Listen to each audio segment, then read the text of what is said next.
C'est un leitmotiv pour l'association Cousin-Cousine, pouvoir répondre aux urgences de proximité et d'entraide d'une communauté parfois vulnérable. Ce local ouvert depuis ce matin propose en priorité de l'écoute et de la sensibilisation, mais envisage aussi des actions à plus grande échelle, comme la création d'une bande dessinée et des ateliers formateurs ou créatifs.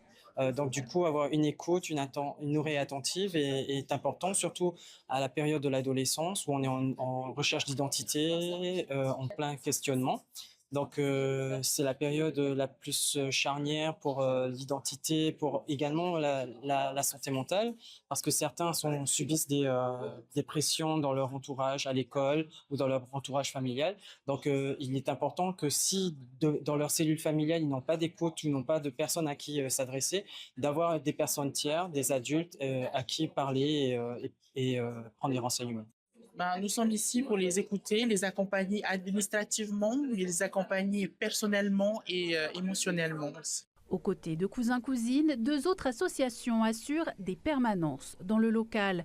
SOS Suicide inquiète du taux de tentative important chez les jeunes et Agir contre le sida. Il y a un travail à faire de sensibilisation de la communauté éducative, mais aussi de mise en place d'actions de terrain, d'infrastructures de terrain pour cette population-là. Ce troisième genre, il faut l'appeler troisième genre.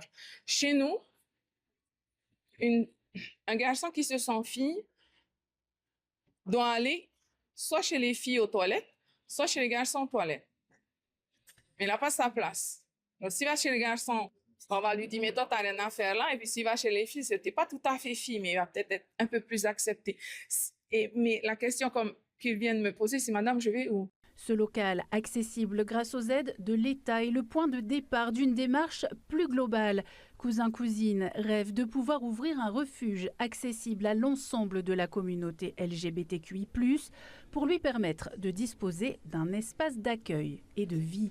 Parmi les prochaines actions de l'association, l'organisation de la 3e édition du Festival des cultures et des identités, la Tahiti Pride Week, du 10 au 17 octobre, sur le thème de la protection.